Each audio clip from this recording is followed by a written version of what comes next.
Have you ever tried to imagine what it would feel like to step into a dream, only to realize you don't understand the rules of that dream, and worse, that not following them might cost you your life? This is Tenochtitlan, not a forgotten ruin or a silent echo of the past, but a living, breathing world of stone and water, fire and stars. A city that floats not just on the waters of Lake Texcoco, but in the minds of its people, built on faith, structure, and cycles older than memory. Before we step further, take a moment to help this channel stay afloat, just like this city once did. If you're enjoying this journey so far, tap the like button, subscribe for more oddly fascinating historical dives, and tell us in the comments, where in the world are you watching from, and what time is it right now? We'd love to know who's wandering through these timelines with us. Now, let your eyes adjust. You've just arrived by canoe. The sun glints on the lake, blinding and golden. You expected silence, maybe the chirp of birds, or the splash of oars, but instead, you hear it. Drums, slow and steady. They don't invite you, they measure you.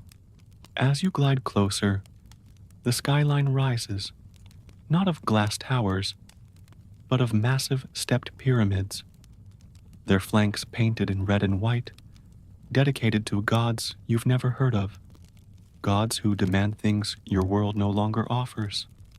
There are bridges, but you can't just walk in. You must be recognized, known, approved. The city breathes in symmetry. It is divided into 4 precise quadrants, each teeming with life, rituals, and expectations. People move like gears in a clock, never rushing, but never hesitating. You, however, do hesitate, and that's your first mistake. Your clothes are wrong. Your silence is suspicious.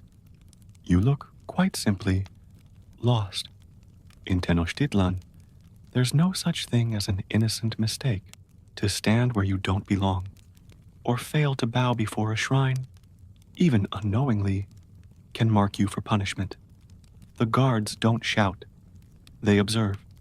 Their eyes are not unkind, but they are trained to spot what doesn't fit. You step off the canoe. The causeway is wide and busy. Merchants walk with bundles, soldiers with spears, women with clay pots balanced perfectly on their heads. You smell burning copal resin and roasted maize.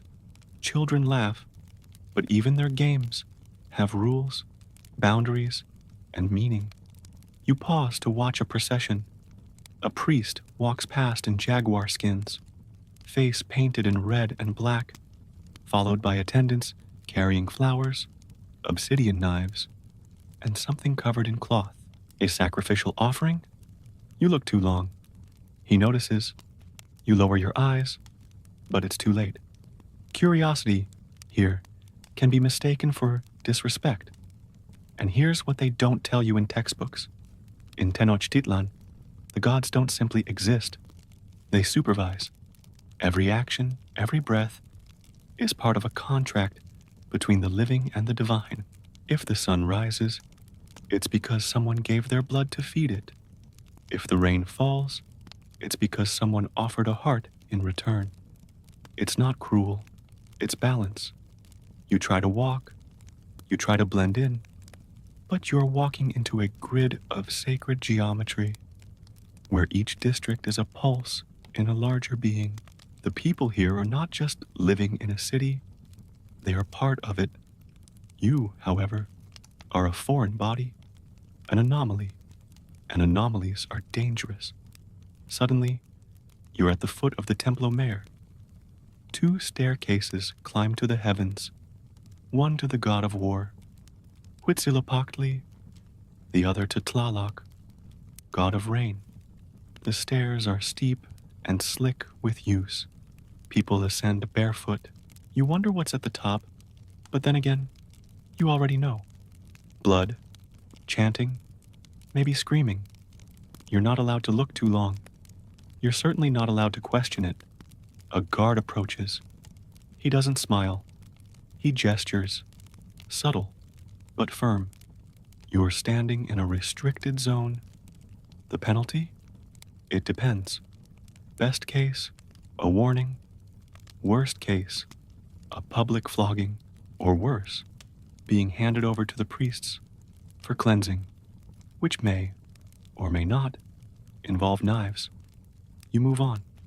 The street opens to a market the size of a football stadium. It's called Tlatelolco, and it pulses with color and rhythm. There are traders selling jade, chocolate, feathers, obsidian tools. You want to buy something, maybe a small carved idol, but you don't speak Nahuatl. You don't understand that bargaining is sacred here, that eye contact can be aggressive, and touching something without permission is theft. You try to trade coins, metal ones. The vendor freezes. Around here, currency is cacao beans or standardized cloth lengths. Your metal is useless. Worse, it's foreign, suspicious. The vendor doesn't accuse you, but someone behind you mutters something. A guard is called. You leave quickly. As the afternoon light softens, you look for water, not to drink, just to wash your hands. But the public baths aren't for you. Your presence would disrupt their sacred order. Hygiene here is ritual, spiritual. To misuse, it is not just rude, it's a sign of moral corruption, a whisper of chaos. You feel the eyes again. Time moves strangely here. The city runs not on hours but on cycles. Sunrise, sacrifice, sowing, rain. The priests ring bells, not for time, but for duty, and if you don't respond to that call, if you stand idle while others kneel, you risk being seen as unaligned, not just impolite, but cosmically incorrect. As night falls, the temperature drops. The lake breathes mist into the streets. Fires flicker in open courtyards. The city is quieter now, but not at peace. This is when the spirits walk, when the boundaries blur. You were warned not to wander at night, but your host, if you even had one, is gone. Doors are closed, windows shuttered. You are alone. Then you hear footsteps, not hurried, not loud, deliberate, and then the voice, soft, measured. What Calpoli are you from? You don't understand the words, but the tone is clear. It is the tone of a city that has no room for the unsorted, the uninitiated, the uninvited. In Tenochtitlan, everything has its place, even fear. You wake to sound, not light, a hollow drum, deep, slow, patient, carries through the canals and clay walls like a heartbeat outside your own. It pulses with the rhythm of breath and earth. Around you, the city stirs, not with noise, but with intention. This is not a city that simply wakes up. It is summoned. The first light has not yet painted the tops of the temples, but already the sacred fires are being tended. Somewhere, behind woven reed walls, an old man feeds copal resin into the flame, his hands trembling from age or reverence. The scent, sharp and earthy, crawls through the alleys, curling around doorways and climbing onto rooftops like a ghost. Inside a family home, the day begins not with chatter or yawns, but with silence and offerings. A bowl of water, a whisper to the gods, a careful placement of maize kernels before the hearth, each gesture part of a cosmic contract. The Aztec day does not begin by choice. It begins by duty. And if you were here, truly here, you would already be failing. Your eyes open too slowly. Your breath is not directed in prayer. Your feet do not touch the earth with the deliberate respect it requires. You rise clumsily, confused by the cold stone floor, unaware that the first act of the day must always honor the sun or risk drawing its anger. No one screams this rule at you. It's simply understood, and not knowing it is already dangerous. Out in the street, the city is not yet loud, but it is alive. You see women sweeping the ground before their homes, not out of cleanliness, but ceremony. The sweepings are gathered carefully, sometimes burned, sometimes buried. It is an act of renewal. To skip this is to invite chaos. If you, foreign and dazed, were to step in the way, you would interrupt a ritual as old as the gods themselves. And here, interruption is not taken lightly. The men are gathering now, not for work as you know it, but for preparation. Some sharpen obsidian blades, others braid cords, bind baskets, measure grain. No motion is idle, no hand without purpose. Boys kneel before older men, learning the day's rhythms without a single word exchanged. If you asked what they were doing, they wouldn't answer, not out of rudeness, simply because your question would make no sense here. The day does not explain itself. As you walk, quietly, slowly, you hear chanting, not loud, not melodic, a low murmur, like water passing over stone. It comes from a house where the eldest son is reciting ancestral names, a list that must be spoken daily, without pause, without error. Each name is a breath that keeps the family alive. To forget one is to invite shame or misfortune. You move on. By now, the sun is touching the high stones of the temple complex. Its arrival is not just a moment, it is a command. At the Templo Mayor, priests in white robes gather at the eastern steps. Their faces are painted. They carry bundles of herbs, feathers, and bones. No crowd gathers. Everyone already knows what's about to happen. The first bloodletting of the day. It begins with a song, if you can call it that. A wavering hum, drawn from the chest and shaped by history. A priest kneels and draws a sharp bone across his earlobe, offering a few dark drops to the sun. Another pierces his thigh, another his tongue. This is not spectacle. This is necessity. The gods require acknowledgement to continue their blessings. If the rituals fail, crops fail. Rain ceases. The world, quite literally, ends. You don't understand this. You flinch at the sight of blood. You turn your head, and that too is noticed. Behind you, a woman clucks softly at her child for doing the same. She explains, gently but firmly, that to look away is to disrespect the god's gift of sight. Even your eyes must serve a purpose here. Even your gaze must be grateful. In the smaller temples, those built into the neighborhoods, household ceremonies are already underway.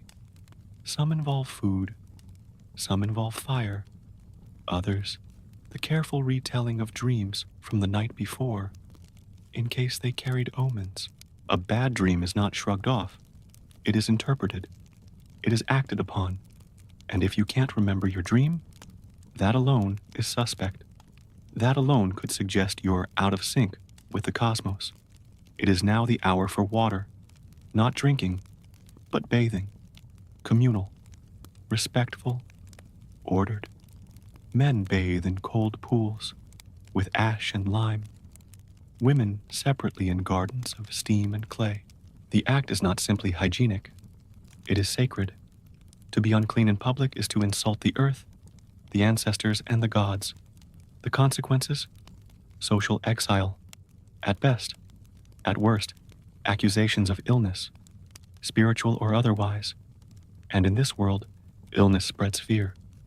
And fear attracts punishment.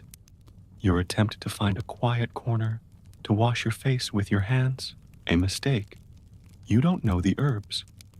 You don't know which plants are for offerings and which are forbidden. You could pick the wrong leaf. You could wash with water from the wrong pot.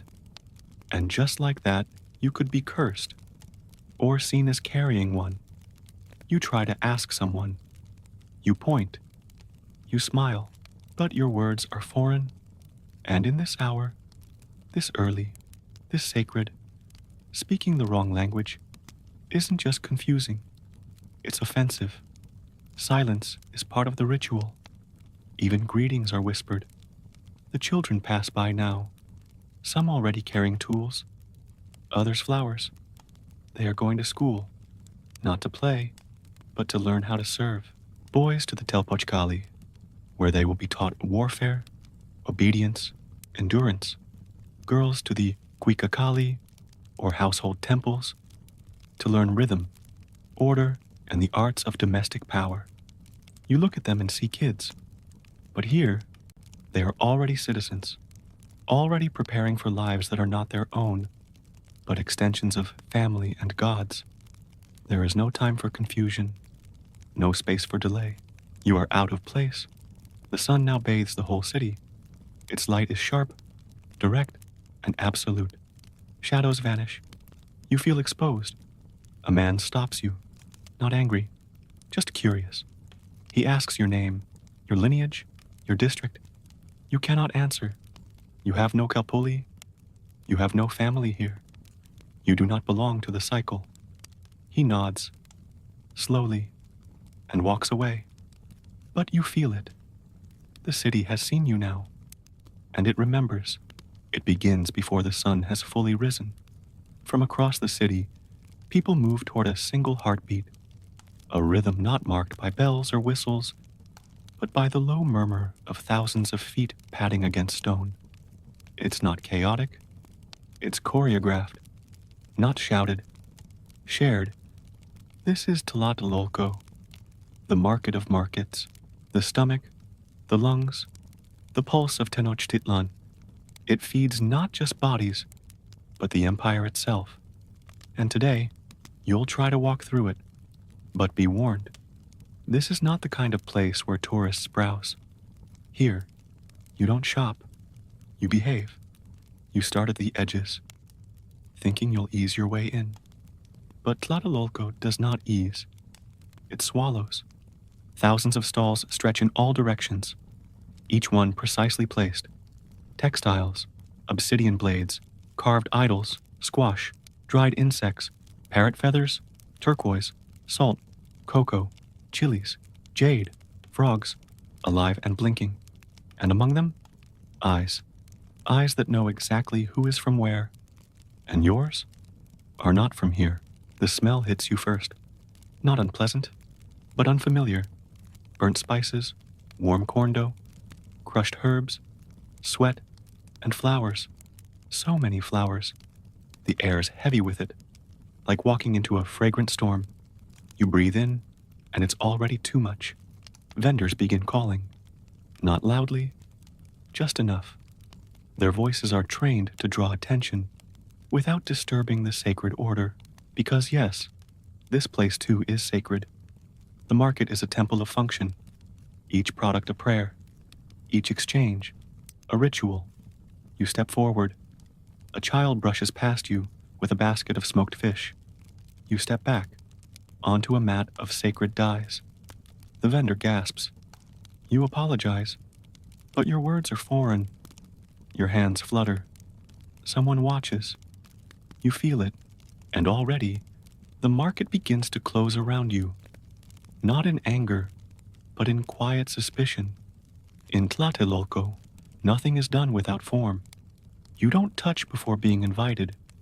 You don't speak before being spoken to. You don't haggle for fun. And you never, ever offer metal coins.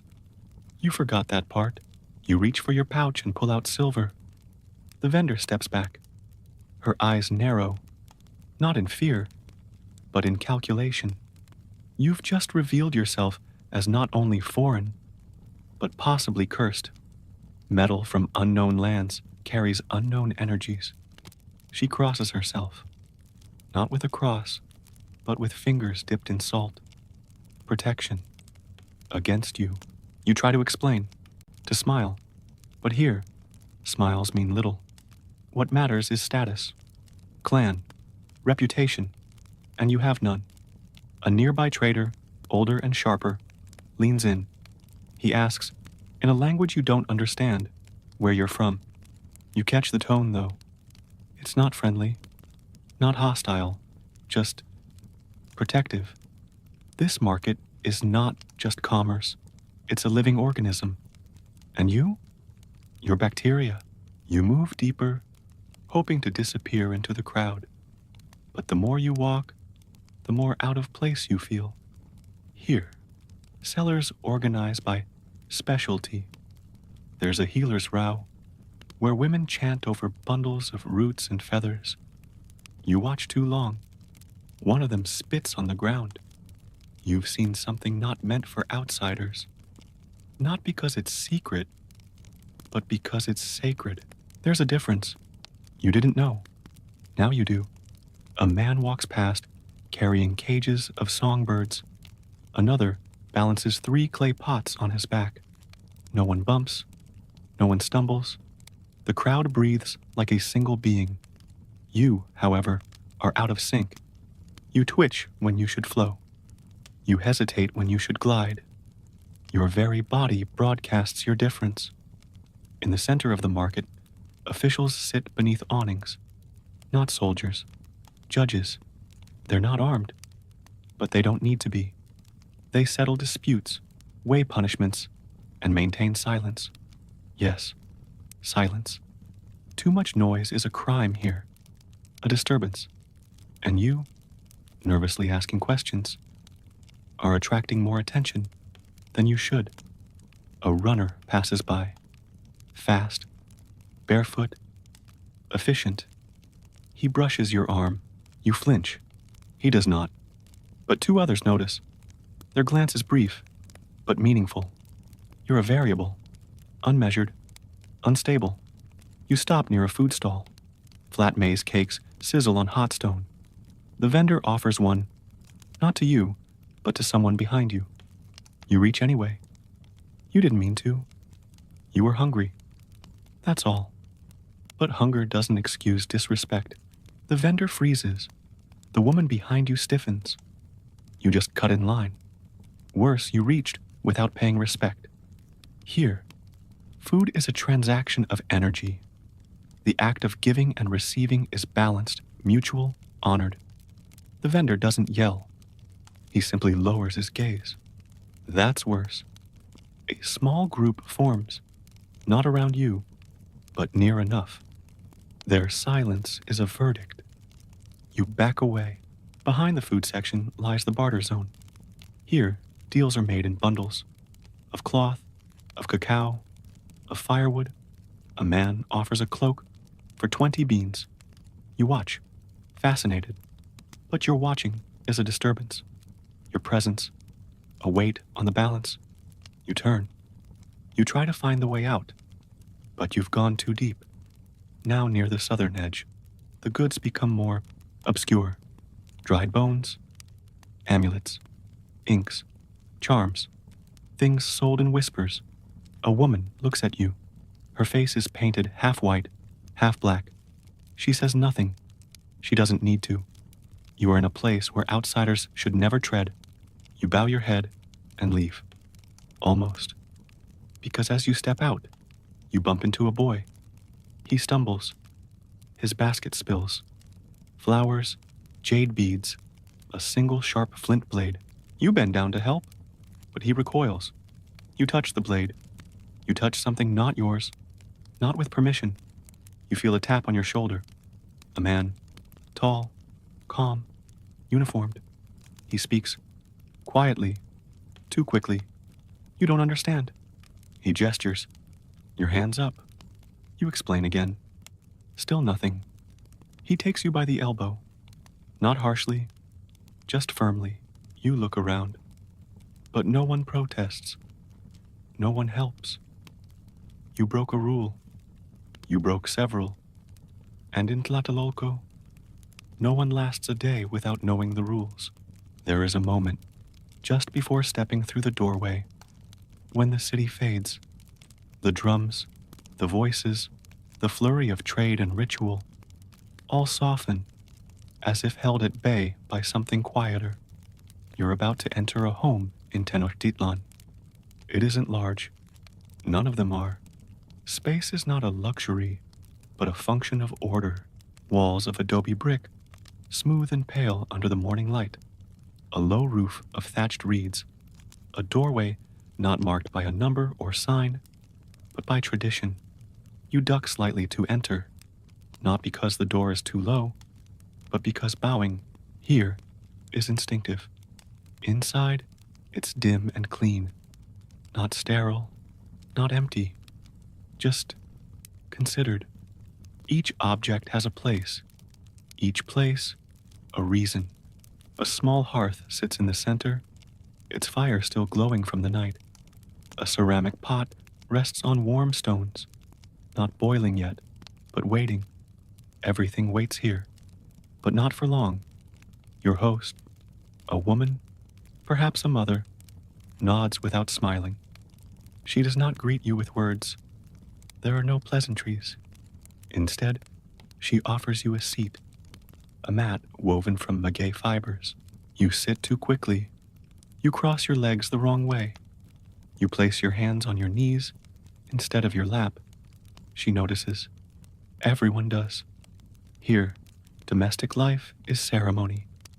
Each morning begins with renewal. The fire is fed before anyone eats. The gods of the hearth must be honored before the children speak. Even laughter, inside these walls, is measured. There is joy, but there is also structure. The Aztec home is not just a shelter. It is a model of the universe. You glance at the walls. No decorations as you might expect. No personal photos. No paintings of saints. But there are bundles of dried herbs, stone figures on a shelf, a feather hanging near the ceiling. Each carries meaning, protection, fertility, ancestral presence. To touch one, accidentally or curiously, would be an offense. To move one, unforgivable. There is a small garden behind the home. It grows maize, squash, beans. Not much, but enough. The garden is sacred. It is worked daily. Neglecting it would dishonor the gods of sustenance. You watch a boy pick weeds in silence. He looks no older than 10. His movements are methodical, almost meditative. You offer to help. They decline, not rudely, but clearly. You do not know the proper way. You might damage the soil, or step in the wrong corner, or touch a plant without offering thanks first. Better you sit. So you sit and watch. A girl, slightly younger, grinds maize on a stone slab. Her rhythm is steady, her posture perfect. This task takes hours. She does not complain. She will repeat it tomorrow, and the day after. Her hands are covered in white dust. Her hair is tied back with a piece of cloth. She does not look up at you. In the corner, an older man prays aloud, not loudly, just enough for the walls to remember. He chants names of ancestors, gods, celestial signs. You don't understand the words, but you understand the gravity.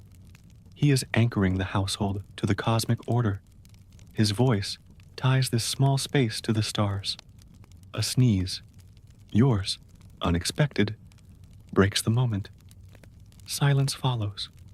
Not offense, just pause, as if the house itself is deciding whether to allow it. The woman nods, faintly.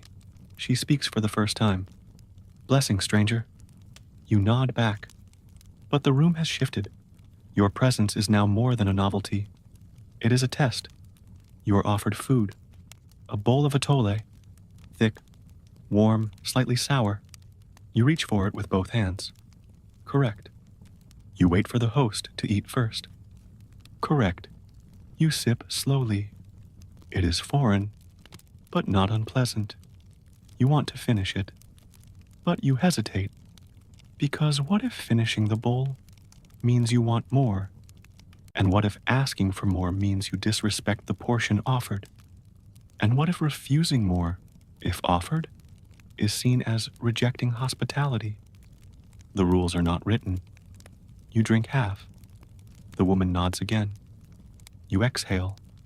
Children eat in another room, quietly, boys seated separately from girls. Not because they are unequal, but because their paths in life are distinct. Discipline begins at the table. Even laughter must be appropriate to age and role. The older man finishes his prayer and begins another task, scraping cactus fibers to make rope. He does not pause to explain it. It is not a chore, but a contribution. Every member of the house contributes. Every day. You have not contributed, and that, eventually, will become a problem. The fire needs tending. The floor needs sweeping. The beans must be watched. You rise to help again. This time, the woman lets you approach. She hands you a broom made of stiff grass. You begin to sweep, but not in the right direction. Not inwards, outwards. You sweep the dust toward the hearth. A mistake. In Aztec homes, that is bad luck. It invites poverty. It pushes away blessings. She stops you, gently but firmly. The broom is taken away. You sit again. Someone outside knocks. A rhythmic tap. A neighbor, perhaps. The man goes to speak with him. You hear low voices. A name. Yours. Not your true name, but the one they've given you. Foreigner. The door remains open now. Just slightly. Just enough. This is not your home. It was never meant to be. And if you stay too long, if you ask too many questions, if you touch what you shouldn't, if you dishonor even one invisible line, you will be asked to leave. Or worse, they might stop asking. There is no snooze button in the Aztec world. A child wakes not to the sound of an alarm, but to the tug of duty, soft but firm. A mother's hand on the shoulder, a whisper, a splash of cold water. The fire is already lit, the sky still dark, the city still quiet, but the lesson has already begun. In Tenochtitlan, children are not raised. They are formed, shaped like clay, with fire and pressure, and today, you'll see what that shaping looks like. But be warned, it is not gentle. It is not playful. And if you think childhood is a time for discovery and delight, you would not last the morning. Let us begin. A boy, 8 years old, sits cross-legged before a small altar. His face is clean. His hair, short and parted. He chants the names of ancestors, each one tied to a memory, a virtue, a lesson. Forgetting even one is a failure, not a small one. Next to him, a girl of the same age grinds maize. She doesn't complain. She doesn't stop. Her arms ache, but that is part of the process. Her mother watches, not critically, but carefully. Maize is life. Grinding it wrong is not a culinary mistake. It is a disruption of cosmic harmony. Children eat in silence. They are not scolded. They are not comforted. They are observed. Then comes the walk, barefoot through cold morning streets, past homes and canals and temples. Boys go one way, girls another. Their paths will not cross again for the rest of the day. Let's follow the boys first. They arrive at the Tenochtitlan, the house of youth, a school, but not like any you've seen. There are no desks, no books, no recess. The students line up in rows, silent, eyes forward. Their instructor, a veteran warrior, speaks without raising his voice. Today's lesson, carrying logs. They are not heavy, at first, but the boys must carry them around the courtyard again and again, until their arms shake, until their feet blister. They do not complain. To complain is to dishonor your lineage, and in the Aztec world, dishonor stains deeper than blood. Later, they will learn chants, ritual songs in honor of the gods. The melodies are simple, but the words are ancient. One syllable wrong, and you start again. There is no applause, only repetition. At midday, they practice throwing spears, not to hit a target, but to understand precision, not for sport, but for survival. Now let's turn to the girls. They arrive at the Cuicacali, the house of song. But here, song is not leisure. It is labor. Each girl is assigned tasks: weaving, cooking, preparing offerings, memorizing stories of goddesses and heroines. There is rhythm in everything. Even sweeping the floor is taught with choreography. Older girls learn midwifery. They study anatomy through observation, real births, real risks. There is no sugarcoating, no delay of responsibility. A girl who hesitates in these lessons is not coddled. She is corrected. At home, discipline continues. If a boy speaks out of turn, he is given a warning, a second offense, a punishment. One common method: the child is forced to inhale smoke from burning chili peppers, not as torture, as instruction. The pain is sharp. The lesson? Sharper. Another punishment? Temporary exile to a cold room without fire. Not to scare, to reflect. A girl who disrespects her mother is required to sweep the courtyard with heavier tools, or wake earlier, or remain kneeling in silence for hours. You watch this and think, it's too much. But here, it's not enough, because beyond the homes and schools lies the temple. And for some children, especially those of noble birth or marked destiny, another path awaits: the Kalmekak. This is not just a school, it is a forge. Here, children are trained to become priests, scholars, astronomers, or leaders. Their days begin before sunrise with ritual bathing. Their meals are simple, their sleep brief. They study sacred texts, not on paper, but on bark and skin. They memorize entire histories. They are tested not with exams, but with endurance. One boy fails to wake on time. He is not yelled at. He is taken to the river. He is submerged 3 times, not as punishment, as purification. Another stumbles during a ritual dance. His balance, his timing, off by half a breath. He is required to fast for 2 days. Mistakes are not seen as errors.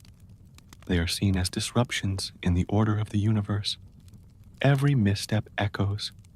Every failure ripples. Even play is structured. Games are not chaotic. They mimic battle, strategy, sacrifice. The Tlachtli court, a sacred ball game, is not recreation. It is training. Losing can be humiliating. Winning too. Because winners may be offered as sacrifices, a noble end, an honorable exit, a terrifying prospect. You begin to see the pattern. This is not cruelty. This is expectation.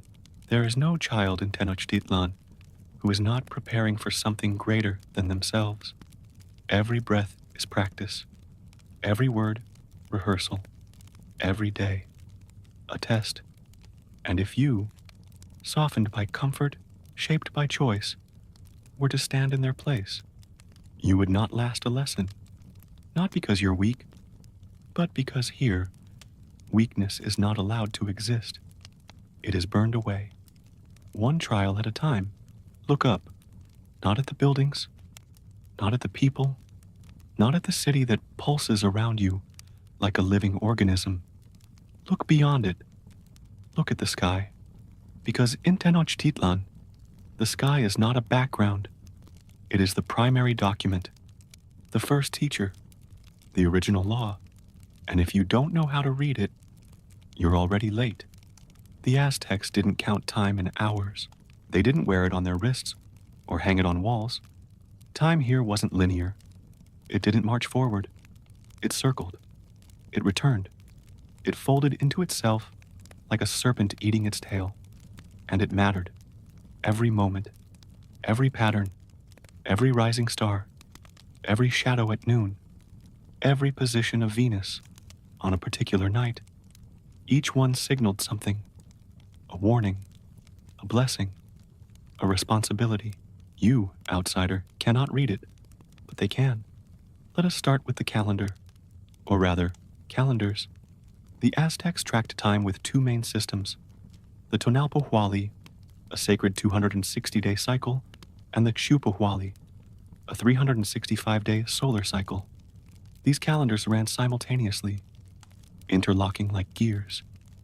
Every day had a name, a number, a deity, an element, and a fate. Imagine waking up and being told, today is 9, Eagle, under the sign of Quetzalcoatl, blessed by the god of wind in the Trisana of fire. Now act accordingly, because if you don't, the gods may notice. You walk through the temple district.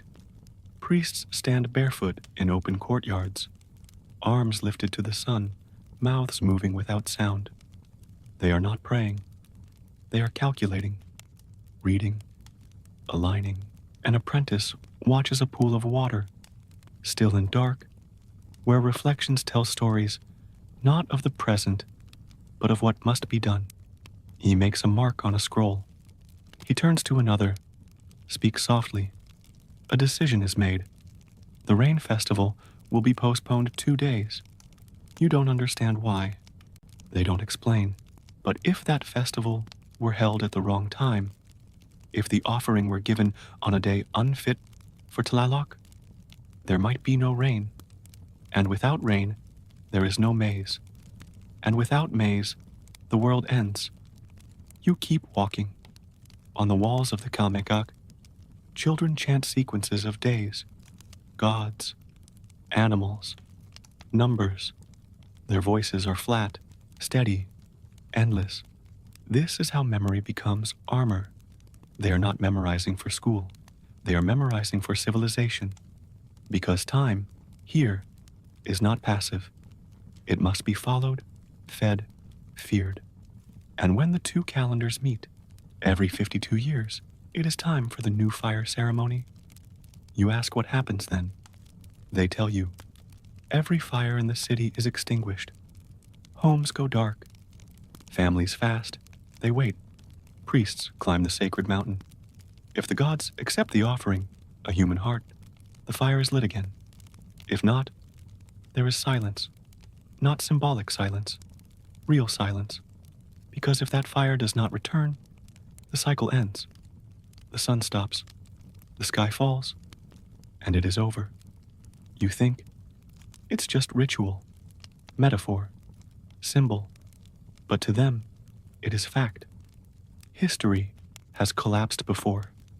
Worlds have ended before. We are living in the 5th sun, they say. The 5th attempt. The 5th version. All the others failed. And if you don't play your part in maintaining this one, you are part of the problem. Even the architecture obeys the sky. Temples are built to catch the solstice sun. Ceremonial roads align with star paths. Every stone was placed in negotiation with the heavens. Your building codes mean nothing here. Even daily routines are dictated by the sky. There are days to sow, days to bleed, days to stay silent, days to celebrate. The market opens on certain signs. Marriages occur only under the right combination of numbers and gods. You ask, what happens if someone gets it wrong? They answer, why would they? Mistiming a ceremony is not a scheduling error. It is an existential threat. A misaligned wedding? Your children will be cursed. A sacrifice on the wrong day? The god will be insulted. A harvest out of sync? The famine is your fault. There is no such thing as free time. You feel the pressure now. Even when the sky is clear, it is loud. It speaks in riddles you can't decode. You, who never noticed which way your shadow points. You, who forget the moon's phase.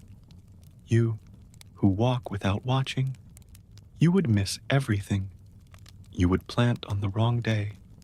You would fast on a day of feasting. You would laugh during mourning, and you wouldn't even know until someone told you, until it was too late. And the punishment, not always public, not always immediate, but always remembered. Because in Tenochtitlan, the sky doesn't forgive. It just keeps counting.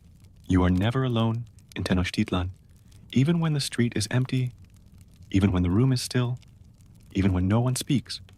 There are eyes on you, not human, not hostile, just present, ancient, watching, weighing. In this world, the gods are not far away. They are near, always, and they are hungry. The Aztecs did not believe in gods the way you might believe in distant myths or symbolic forces. No, their gods were real, personal, necessary. The sun rose because a god pushed it. Rain fell because another wept. Crops grew because blood was given, not metaphorically, literally. So every day, the people of Tenochtitlan made sure the gods received what they needed. Let us begin with the most basic offering, breath. Upon waking, the first act is to exhale toward the hearth, a silent offering. The smoke from the fire carries your breath upward, toward the sky, toward the sun, toward Tonatiuh, who must be fed daily. If you forget this, if you simply stretch, or yawn, or speak without offering breath first, that is noticed. Next comes the self-offering, a prick of the ear, a cut on the tongue, a few drops of blood, just enough, not to weaken, but to acknowledge blood is power, and to keep it all for yourself is selfishness. To share it is gratitude. You feel faint at the thought, but they do it every day, quietly, naturally, like brushing teeth. Except here, the failure to comply does not lead to cavities. It leads to imbalance. The gods do not speak, but their silence is not comfort. It is judgment. You walk to the temple district. It is early, still cool, but already priests are preparing the altars, cleaning bones, arranging flowers, heating the obsidian blades over flame, not to sterilize, but to purify. A man kneels, body painted blue. He breathes slowly. He has fasted for 4 days. He has not spoken. Today is his turn to climb the pyramid. He will lie down. He will be opened. He will become a message. You flinch. They do not. To them, this is honor. The ritual is not for show. It is for necessity. Without sacrifice, the sun would lose strength. The rains would vanish. The soil would sour.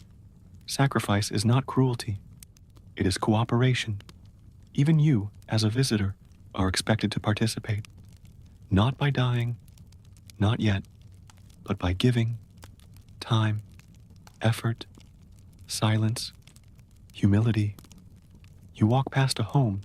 Inside, a woman places tamales on a small clay dish before a statue of Chicomecoatl, goddess of nourishment. She murmurs thanks. She sprinkles water. She steps back. Then she serves her family. In that order. Because to eat before the gods is arrogance. To forget them is betrayal. You think of how many meals you've had in your life without a single thought to a divine being, and you understand why you do not belong here. In the market, vendors offer flowers and feathers and incense, not for decoration, but for ritual use. Every object here is connected to a deity, and to misuse it, even by accident, is a transgression. buy the wrong flower, and you may offend Xochiquetzal, use the wrong incense, and you may disrupt a prayer to Tezcatlipoca, speak the wrong words during a new moon, and you invite illness into your home. You're overwhelmed. There are too many rules, too many gods, too many names, too many gestures, and yet no one writes them down. They are remembered, passed from mother to daughter, father to son, priest to apprentice, and if you get one wrong, the punishment isn't always immediate, but it comes. You hear of a man who skipped his offering during the rainy season. His crops failed. Another who mocked a ritual during a feast. His son fell ill. A woman who broke a statue during cleaning. Her house was struck by lightning. Coincidence? Perhaps, but not here. Here, everything means something. Even your silence, even your absence. At dusk, the rituals continue. Children gather around elders to hear the stories of the gods, not fairy tales, but accounts of battles, betrayals, sacrifices. These are not meant to entertain. They are warnings, instructions. You sit and listen.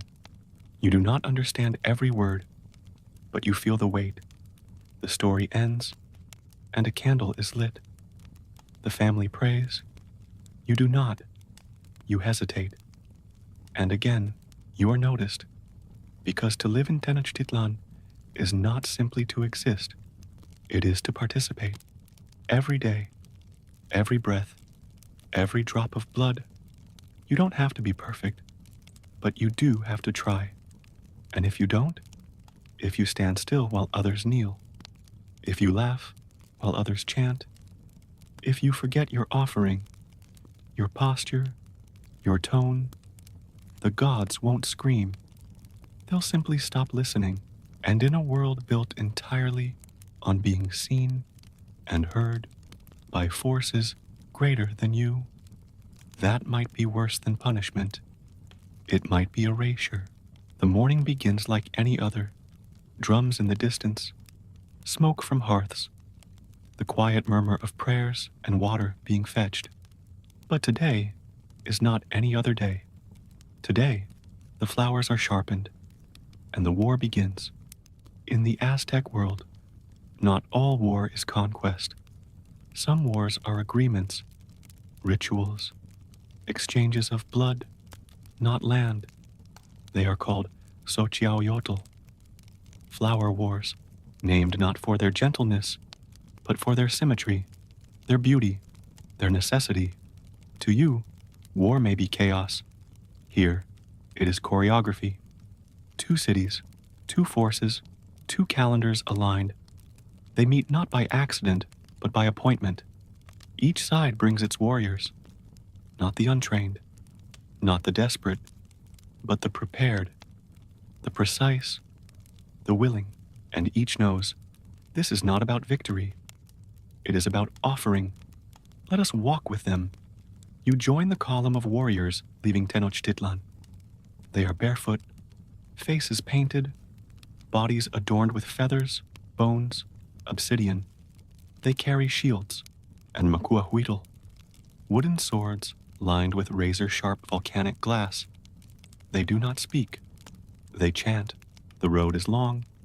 The sun rises. The sweat begins. But they do not stop. There is no conversation, no deviation. Every step is in rhythm. Behind them, priests walk barefoot, sprinkling maize flour and chanting invocations. The land must be blessed. The gods must be invited. You, watching from the edge, see no fear, only purpose. But your body tenses, because what you're seeing is a march toward voluntary death. When the two armies arrive, there is no chaos. They face each other, rows of men, silent, balanced. A priest steps forward. He holds incense in one hand, a conch shell in the other. He blows. The sound is not loud, but it splits the world in two. The war begins. There are no formations as you know them, no shouts, no commanders barking orders. Each warrior moves with personal discipline, seeking not to kill, but to capture, because captives are the goal, not trophies, sacrifices. The greatest honor is not to survive, but to seize another life and bring it home, to feed the gods, to fuel the sun, to maintain the balance of creation. You watch two men circle each other. They do not rush. They faint. They chant. Their movements echo the training grounds. The dance of death learned in childhood. Then it happens. A strike. A clash. One falls. But he is not finished. He surrenders. And it is accepted. His fate is sealed. You ask, why doesn't he run? They answer, he would dishonor his lineage. You ask, why not fight to the death? They say, the gods want breath, not corpses. You see another man lose. His hands are bound. He is not ashamed. He walks with dignity. He will be sacrificed. His family will weep, then celebrate. You flinch at the sight of blood. Again, no one else does.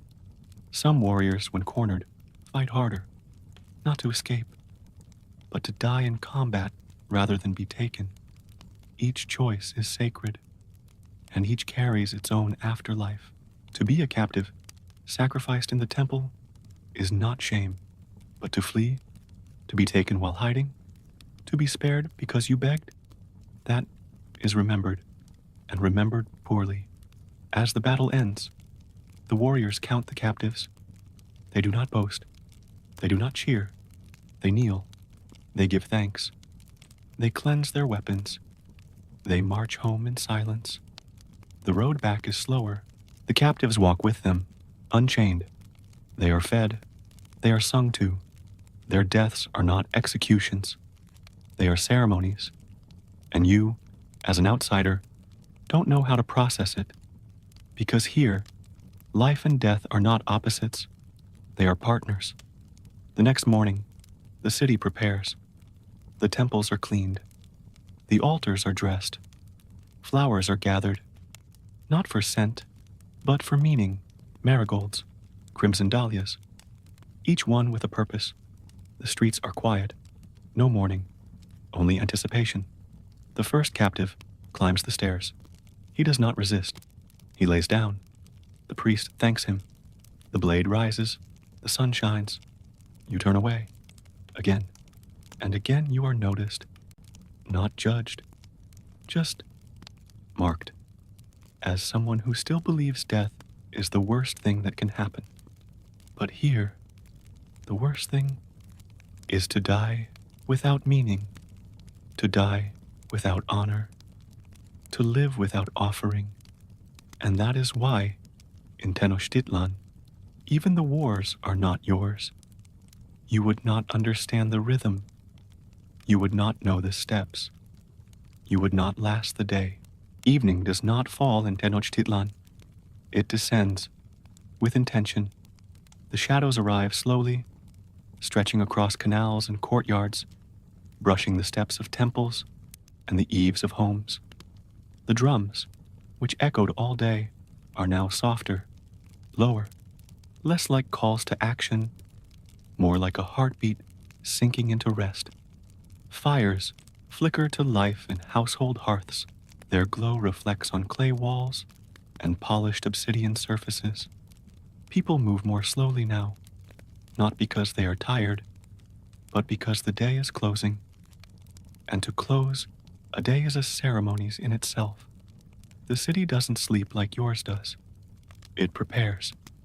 Dinner is served, but only after the gods are fed once again. A small offering, tamale crumbs, a few drops of cacao, a whispered thank you to the household gods. You observe in silence. You try to copy the gestures, but you miss something. A motion, a word, a pause. It feels wrong. It is wrong, but no one corrects you. They simply remember. Children are told stories by candlelight, but these are not gentle fairy tales. They are cosmological reminders, how the sun was born through sacrifice, how gods bled so humans could speak, how the world ended 4 times before this one. Each story is told not to soothe, but to warn. The stars appear, and with them, the real watchers. For the Aztecs, the night sky is not mystery, it is memory. Each constellation, a signal. Each planet, a messenger. The movement of Venus, the shape of the moon, the alignment of unseen patterns. Everything has meaning. And you? You don't see any of it. You recognize Orion.